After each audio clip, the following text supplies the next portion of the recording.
Kehancuran di depan mata, tipu muslihat An-Natar semakin terasa. Perjalanan panjang kelicikannya merupakan keniscayaan akan datangnya hari pemusnahan bagi setiap makhluk yang mempercayainya. An-Natar, the Lord of Gifts.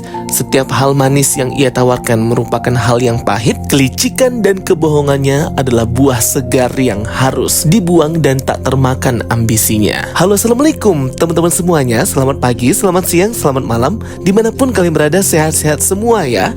Oke teman-teman semuanya, jadi di video kali ini Jokastoy akan nge-review dan nge-breakdown episode kelima dari series The Rings of the Power season kedua yang udah rilis kemarin, dan hari ini akan Jokastoy breakdown scene per scene-nya khusus untuk kalian nih ya teman-teman. Bagi kalian yang ketinggalan breakdown dan review Jokastoy lainnya terkait The Rings of the Power ini, baik teori maupun sejarah dan asal-usul dari semesta Lord of the Rings Tolkien Universe ini, boleh banget scroll di video Jokastoy yang lalu ya teman-teman. Dan jangan lupa untuk join grup spoiler Telegram Jokastoy.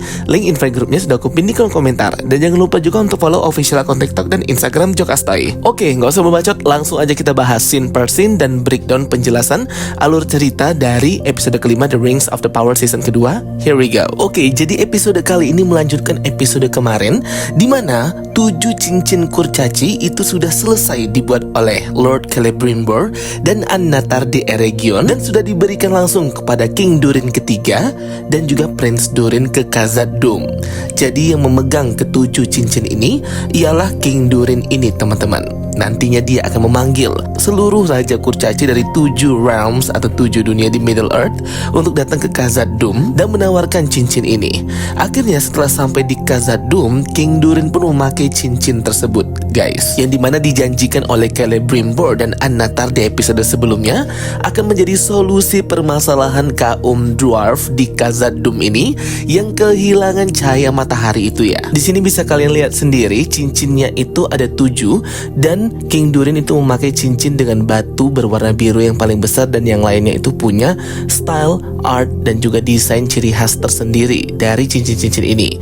Sama seperti di scene Lord of the Rings, di mana 7 rings for the 7 dwarf king. King Durin pun segera memakai cincinnya yang memiliki permata berwarna biru yang paling besar dari cincin-cincin yang lainnya. Ketika dia memakai cincin tersebut, ia akhirnya mengetahui teman-teman ya, arah di mana nih yang harus digali lagi untuk menemukan sebuah cahaya matahari yang akan menyinari Khazad-dûm. King Durin pun pergi ke tempat pertambangan di mana Prince Durin dan pekerja lainnya itu masih terus menggali untuk mencari cahaya, namun fail atau gagal terus guys. Sampailah di sini King Durin menginstruksikan untuk menggali ke bagian dinding yang ini, yang dimana ini adalah dinding penyangga dan memang tidak mereka gali karena takutnya akan terjadi gempa dan keruntuhan yang lebih parah lagi ya guys. Berkali-kali sudah diperingatkan oleh Prince Durin kepada King Durin untuk tidak menggali di bagian itu, tetapi dia masih tetap mengotot karena memang mendapatkan bisikan dari cincin tersebut ya guys.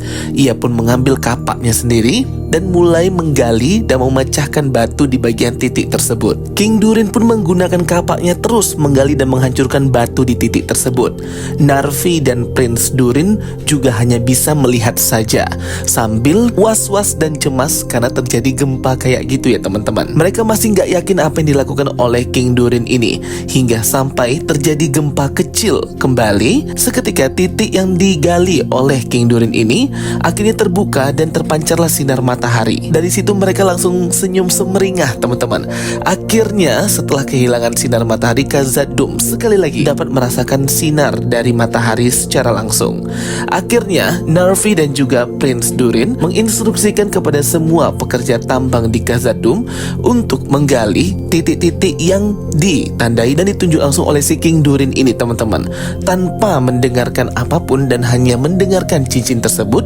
Dari titik-titik tersebut beneran menghasilkan cahaya ya teman-teman. Akhirnya Khazad-dûm tidak gelap lagi dan akhirnya terang terkena sinar matahari yang sempat menghilang dan pergi dari mereka. Semuanya bersorak-sorai dan bergembira kecuali Disa dan beberapa dwarf wanita yang kemarin gagal menggunakan suara mereka untuk dapat mengetahui kemana arah cahaya matahari. Jadi beberapa orang gak setuju gitu ya dengan penggunaan cincin yang dilakukan oleh King Durin ini. Kembali ke Eregion, the realm of the Elven Smith. Di sini Celebrimbor berpidato tentang betapa bahagianya ia melihat kerjasama antara kaum elf dan dwarf, khususnya si Narvi di sini langsung datang berterima kasih kepada Celebrimbor terhadap apa yang ia lakukan, yaitu menempa cincin-cincin The Rings of Power yang memiliki bahan batu mithril dari cahaya Silmaril yang akhirnya menyelamatkan mereka dari tirani matahari dan akhirnya bisa mendapatkan sinar matahari kembali. Narvi juga mempersembahkan sebuah hadiah dari persahabatan antara elf dan juga dwarf, yaitu pintu atau gerbang Durin yang akan dipasang di bagian barat Khazad-dûm yang hanya bisa terbuka dan terjangkau dengan kata sandi tertentu dan bisa terlihat hanya dengan cahaya bulan. Jadi ini adalah sebagai momen terjadinya persahabatan antara elf dan juga dwarf. Celebrimbor pun di sini juga berpidato sedikit teman-teman ya, untuk mencairkan suasana atas kegembiraan dan juga persahabatan abadi yang akan terjadi nanti. Namun apa yang dilakukan ini membuat si An-Natar ini tidak menyukainya dan kayak langsung pergi gitu dari perkumpulan. Celebrimbor pun langsung menyusul si An-Natar ini teman-teman dan bertanya apa sebenarnya yang mengganggu pikirannya. Padahal mereka sudah sukses membuat 3 cincin The Elven Rings, kemudian 7 cincin untuk kaum dwarf. Balik lagi ya, di sini An-Natar masih berkata bahwa mereka butuh cincin lagi. Yap, cincin untuk para manusia. An-Natar dengan lidah liciknya berkata ia belum bisa tenang dengan kebangkitan Mordor di daerah selatan dan juga membawa dampak buruk bagi manusia di Middle Earth. Nah, di sini Celebrimbor langsung paham apa yang dimaksud dengan si An-Natar, yaitu penempaan cincin untuk para manusia. Tetapi di sini An-Natar kayak bersilat lidah gitu bahwa ia tidak pernah berkata soal cincin untuk manusia lagi. Namun Celebrimbor merasa bahwa memang An-Natar ini orangnya seperti berusaha untuk memanipulasi pikiran orang lain, menabur benih kepada pikiran orang lain, sehingga merasa bahwa itu bukan dari idenya, melainkan dari ide orang tersebut. Padahal secara alam bawah sadar dan secara tidak langsung semuanya sudah di-craft dan dibuat oleh si An-Natar ini. Celebrimbor menolak untuk membahas tentang cincin untuk manusia, namun An-Natar bersikeras untuk membahas cincin tersebut. Celebrimbor berkata bahwa manusia itu tidak bisa dikasih cincin dengan kekuatan sebesar itu. Kehancuran yang mereka dapatkan itu karena ulahnya sendiri, bahkan oleh kaumnya dari Númenor sekalipun. An-Natar bertanya kepada Celebrimbor apa ia pernah ke Númenor. Tentu belum pernah ya guys. Di sini An-Natar berkata bahwa Númenor itu sedang hancur dan sedang kacau banget dalamnya, sehingga kemungkinan saja penempaan cincin-cincin untuk manusia ini bisa menjadi solusi perdamaian mereka. Namun Celebrimbor masih tidak percaya guys, dan tetap tidak ingin memberikan cincin-cincin tersebut kepada manusia karena risiko kejahatannya akan sangat besar. Masalah yang akan diciptakan manusia itu nggak sebanding dengan penciptaan cincin-cincin itu untuk kaum manusia. An-Natar pun terlihat setuju dengan apa yang diucapkan oleh Celebrimbor bahwa cincin-cincin yang diberikan kepada manusia ini hanya akan mengkorupsi mereka. Namun An-Natar di sini kembali bersilat lidah bahwa ketika kegelapan datang, maka akan muncul orang-orang yang bangkit dan bersinar, sekalipun manusia maupun orang tersebut memiliki kelemahan. An-Natar pun menyebutkan beberapa nama yang familiar banget dengan tulisan-tulisan Tolkien di novelnya. An-Natar menyebutkan nama Earendil, Tuor, yang dimana Earendil ini merupakan ayah dari Elrond, sahabatnya Galadriel, dan Elros. Elros ini the first king of Númenor ya teman-teman. Jadi dia merupakan raja pertama Númenor. Tuor itu merupakan ayah dari Earendil dan merupakan kakek dari Elrond. An-Natar kemudian menyebutkan nama manusia bernama Beren, dan ayahnya merupakan Barahir yang merupakan manusia kesatria yang bekerja sama dengan elf dan bangsa-bangsa lainnya di Middle Earth ketika perang di First Age. Jadi nama-nama yang disebutkan An-Natar tadi adalah nama-nama dari First Age teman-teman, sehingga mungkin ini hal yang baru banget ya kalian dengar. An-Natar berkata masih banyak manusia yang bisa dipercayai dan memiliki hati yang lebih murni dan baik.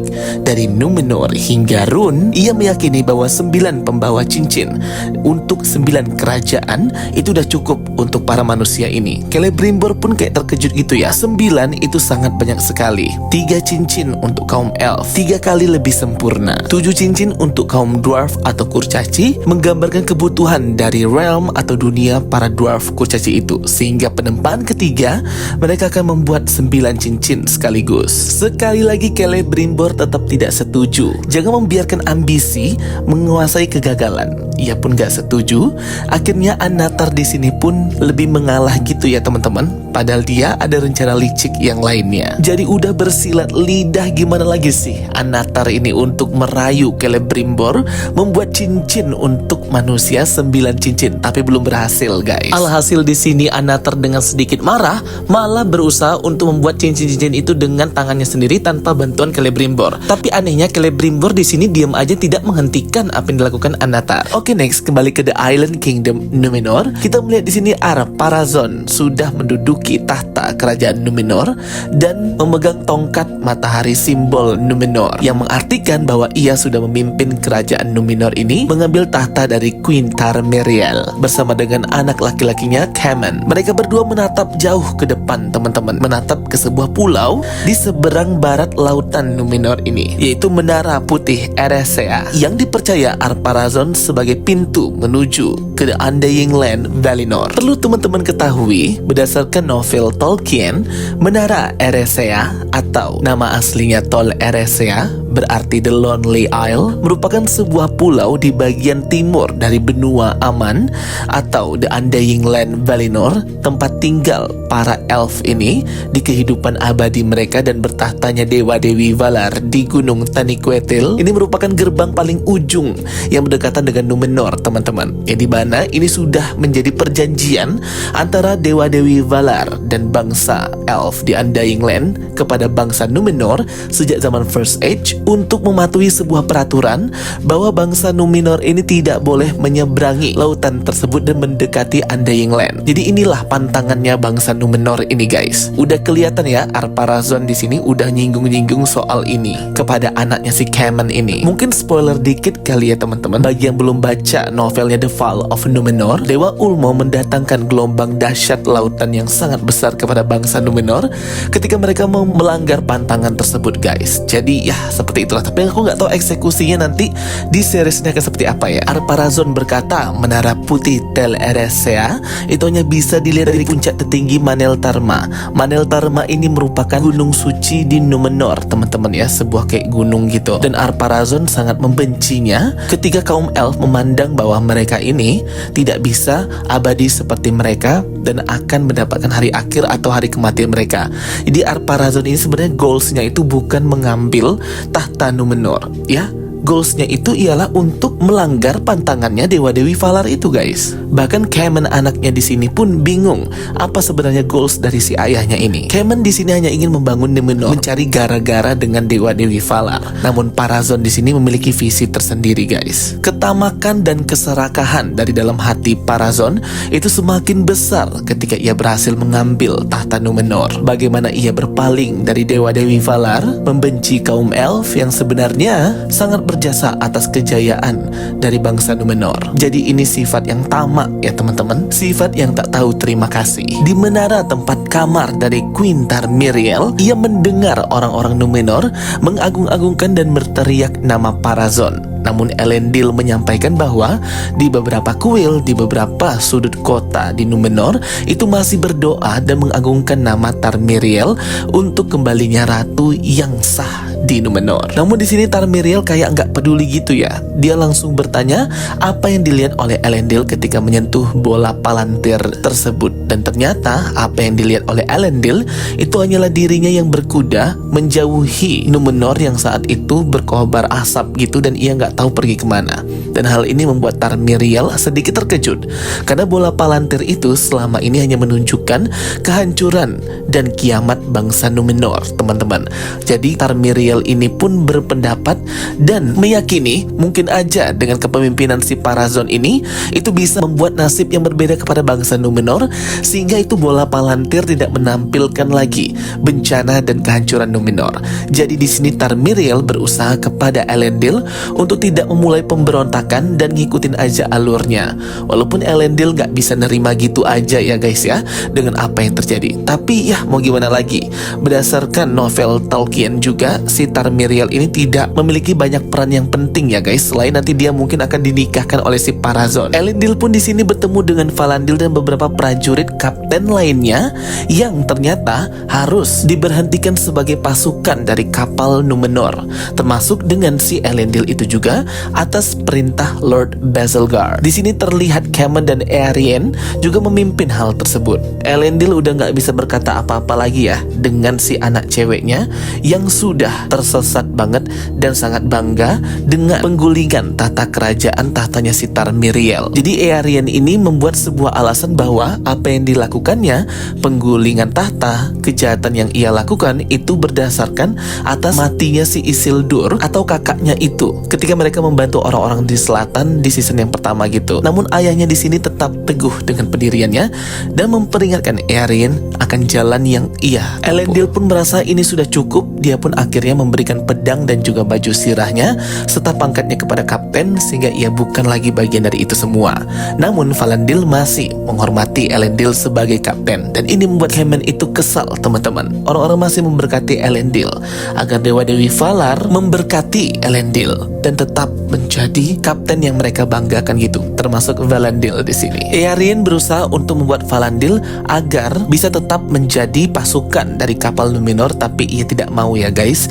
Dan ya akhirnya Valandil pun masih kecewa juga dengan si Eärien ini. Jadi ini adalah permulaan dari hancurnya bangsa Numenor ya teman-teman. Mereka beralih ke Tuhan mereka, yaitu Dewa-Dewi Valar yang mereka sembah itu, menjadi nggak percaya lagi, menjadi membangkang dan malah mengolok-olok Dewa-Dewi Valar mereka. Jadi di Island Kingdom Numenor ini bangsanya ini sekarang terbagi menjadi dua ya.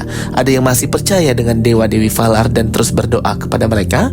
Ada yang sudah membangkang dan membelot tidak percaya lagi. Nah itulah si Caemon, Parazon, Eärien dan yang lainnya. Jadi memang bangsa Numenor ini kayak nantang banget ya kemarahan dari Dewa Manwë atau pemimpin para Valar. Jadi bagi kalian yang nggak tahu, Dewa-Dewi Valar ini merupakan Ainur yang diciptakan oleh Tuhan Eru Ilúvatar.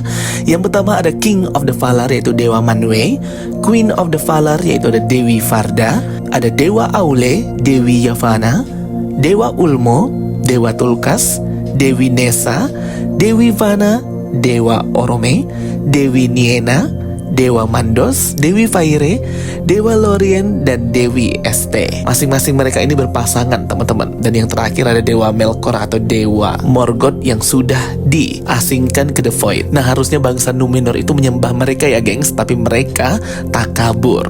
Next kita melihat di sini Parazon akhirnya mengintip ke bola Palantir. Dia aja ngintip ya guys ya. Bisa banget itu orang-orang ngomong bahwa Palantir ini membawa keburukan. Ternyata Palantirnya tidak dibuang atau dihancurkan, masih berada di Numenor. High King Gil-galad akhirnya mendapatkan pesan dari Lord Celebrimbor yang berbohong kalau semisal dia udah gak menempa cincin-cincin lagi dan memberikan selamat atas bekerjanya 3 cincin terhadap bangsa elf. Nah di sini ya episode yang lalu ketika Celebrimbor membuat sebuah surat yang membohongi High King Gil-galad. High King Gil-galad dengan cincin yang ia kenakan mendapatkan banyak penglihatan gitu guys. Dan di sini ia diberikan sebuah pilihan, mau mengerahkan pasukan elf untuk menghancurkan Mordor atau untuk pergi ke Eregion seperti pesan dari si Galadriel itu. Sedangkan pasukan elf mereka itu terbatas teman-teman untuk menghancurkan pasukan orc, Adar atau membantu Eregion. Jadi masih bingung gitu ya. Next kita melihat Elrond dan bangsa elf lainnya terus berlari lebih cepat lagi untuk pergi bertemu High King Gil-galad di Lindon untuk menginformasikan bangsa orc dan pasukan orc itu sedang menuju ke Eregion. Kembali ke Khazad-dûm, di sini terlihat Disa berkata kepada Durin tentang kecemasannya terhadap cincin itu yang berlaku curang. Curang di sini ialah membuat dwarf tidak lagi membutuhkan kekuatan untuk mendengar bebatuan dan gunung gitu. Yang dimana kemampuan ini diajarkan langsung oleh Dewa Aule. Dewa Aule inilah yang menciptakan bangsa dwarf atau bangsa kurcaci teman-teman ya. Sedangkan istrinya Dewi Yavanna itu menciptakan kaum Ents atau bangsa pohon yang bisa berbicara dan berjalan itu. Makanya ketika Disha itu mendapatkan kekuatan, kesunyian untuk mendengar bebatuan dan gunung ini langsung diajarkan turun-temurun oleh Dewa Aule yang menciptakan mereka. Jadi Eru Iluvatar atau Tuhan Yang Maha Esa itu hanya menciptakan the first children of Eru Iluvatar, bangsa elf dan manusia aja teman-teman. Sedangkan dwarf atau kurcaci dan bangsa ants itu diciptakan oleh Dewa Dewi Valar, Dewa Aule dan Dewi Yavanna. Ketika di pasar mereka hendak membeli beberapa barang untuk ulang tahun putrinya, di sini Disa tertarik membeli sebuah batu yang lumayan indah gitu guys. Nah, batu itu pun ternyata terguling dan masuk ke sebuah celah dan terowongan serta lorong gitu. Disa pun mengejar bola batu itu karena harganya mahal guys. Namun ini menuntunnya ke sebuah tempat yang belum pernah dieksplor sama sekali oleh bangsa kurcaci, yang dimana tempat ini sangat luas dengan ada sedikit danau gitu. Disa pun menggunakan kekuatan nyanyiannya untuk menemukan bola tersebut. Namun anehnya suara Disa malah disambut dan dibalas dengan suara auman yang mengerikan, seperti auman monster gitu guys, yang menggetarkan danau dan air yang ada di sana, membuat Disa pun terkejut dan menjatuhkan bola batu itu sampai hancur. Siapa lagi kalau bukan si Balrog teman-teman ya, bangsa Maiar satu ini yang bersarang di bawah Khazad-dûm. Jadi Balrog ini sama ya, bangsa Maiar kayak Sauron, Gandalf, Saruman yang membelot dan membela Dewa Melkor atau Morgoth. King Durin pun di sini mengumpulkan 7 perwakilan kurcaci dari 7 realms untuk memperkenalkan 7 cincin buatannya itu ya, yang seharusnya ia berikan, tapi di sini malah diberikan harus dengan kos atau harga gitu guys. Nah, jadi mulai terpengaruh lah ya si King Durin ini dengan cincin yang dibuat oleh Sauron itu, cincinnya dengan ketamakan dan keserakahan. 3 cincin Elven Rings itu yang dipakai oleh Gil-galad, Galadriel dan Círdan tentu tidak terpengaruh oleh kekuatan jahat Sauron, sehingga menunjukkan hal-hal yang pasti terjadi di masa depan dan hal itu untuk bisa dicegah. Sedangkan kalau cincin-cincin yang nanti untuk kurcaci dan manusia ini adalah menunjukkan keserakahan dan keinginan terbesar mereka akan duniawi gitu. Nggak peduli dengan kehancuran apa yang akan datang, yang penting mendapatkan apa yang mereka inginkan, apapun itu, harta dan sebagainya. King Durin di sini menyuruh para pengendali dan penambang untuk menambang lebih jauh ke dalam dari Khazad-dûm untuk menemukan sebuah emas. Jadi dia mendapatkan penglihatan pastinya sebuah emas dan harta yang banyak gitu.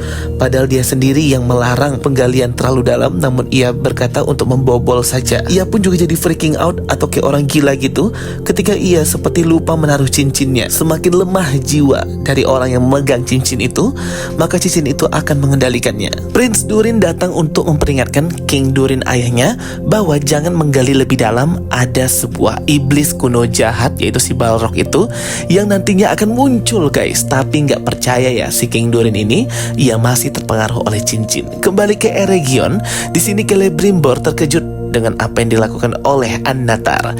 Ternyata di sini An-Natar menempa cincinnya sendiri untuk 9 manusia itu tanpa bantuan Celebrimbor dan membuat salah satu pengrajin besi Eregion, elf wanita tersebut hilang guys.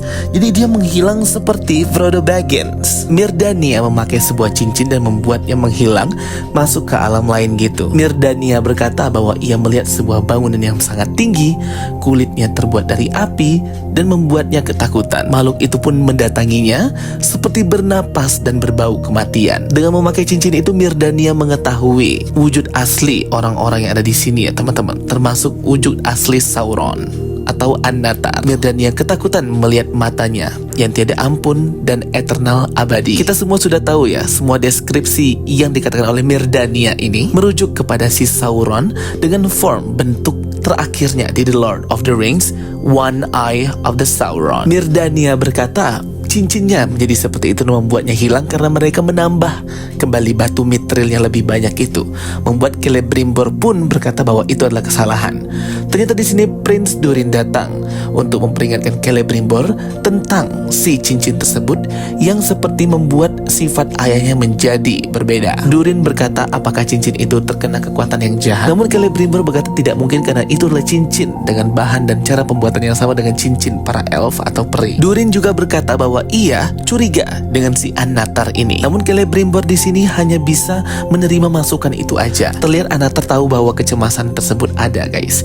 Ia mengajak berbicara Myrdania dan meracuni pikirannya bahwa sebenarnya yang terkorupsi di sini adalah si Celebrimbor itu. Ia juga memuji Myrdania yang mirip dengan Galadriel. Di kuil Numenor di sini Elendil, Valandil dan juga pendeta mereka menghormati terhadap jiwa-jiwa yang pergi gitu ya, guys.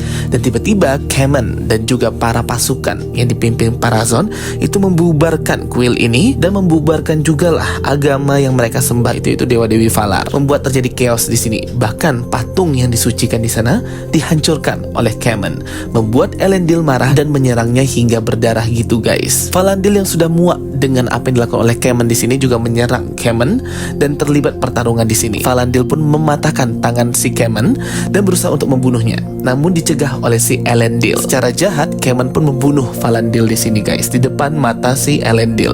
Elendil pun ditangkap. Dan di sini scene-nya benar-benar ngeselin banget ya si Kemen ini. Valandil yang masih setia dengan Tarmiriel, Elendil ayahnya, dan Isildur mati sia-sia. Tapi lumayan puas banget ya si Kemen ini ditonjok habis-habisan. Di cerita Tolkien, Isildur itu ketika menjadi raja, ia menamai salah satu anaknya yaitu Valandil.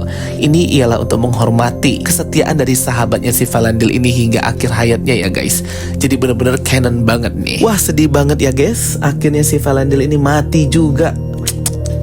Aku harap semoga aja nanti Isildur yang membunuh si Kemen ini di tangannya ya, mengetahui bahwa sahabatnya mati dibunuh oleh Kemen. Celebrimbor pun bingung dan cemas kenapa cincin untuk para kurcaci itu malah seperti mengkorupsi mereka. Ia bertanya dengan Annatar apakah ada hal atau sihir jahat yang dilakukannya. Ia tentu nggak ngaku ya, guys. Tapi Annatar di sini mulai tipu muslihat dan liciknya berkata bahwa ini kesalahan mereka berdua yang berbohong ketika mengirimkan surat kepada High King Gil-galad yang sebenarnya melarang pembuatan cincin-cincin itu. Dan Annatar berkata kemungkinan dengan menciptakan 9 cincin untuk manusia itu bisa memperbaiki dan menjaga keseimbangan gitu, guys. Nah, Celebrimbor akhirnya masuk lagi ya ke tipu muslihatnya si Annatar ini.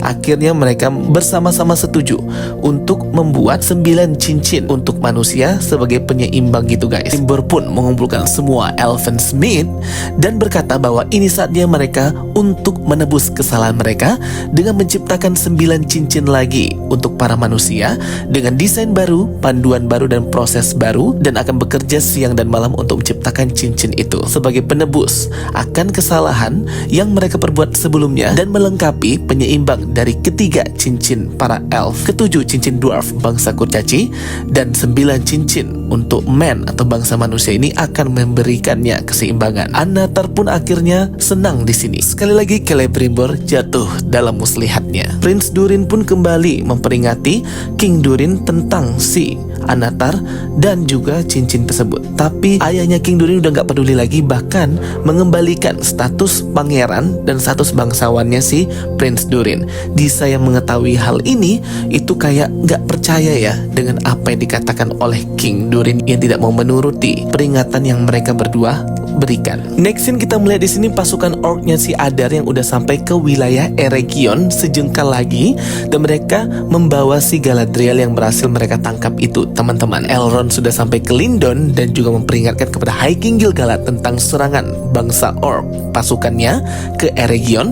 Tetapi di sini terlihat bahwa High King Gil-galad tidak ingin mengirimkan bantuan atau karena pasukan elfnya itu lebih sedikit, guys. Harus berfokus ke Mordor untuk mengalahkan si Sauron ini dulu, maksudnya si King Gil-galad. Benar-benar di antara dua pilihan yang sangat susah. Sedangkan Annatar masih terus menempa cincin itu sebagai goalsnya ya, guys. Dan akhirnya episode kelima ini pun berakhir. Jujur episode kelima ini seru banget ya, apalagi ngelihat banyak action yang terjadi dan kesel banget dengan karakternya si Kemen dan juga Eärien di Numenor ya, guys. Kayak jahat banget gitu. Oke, beri pendapat kalian di kolom komentar. Gimana nih episode kelima? Kalau ada pertanyaan, komen aja ya, kita diskusi bareng. Thank you for watching my videos. Don't forget to like and subscribe. Ketemu lagi di video aku berikutnya. Bye bye and see you next time.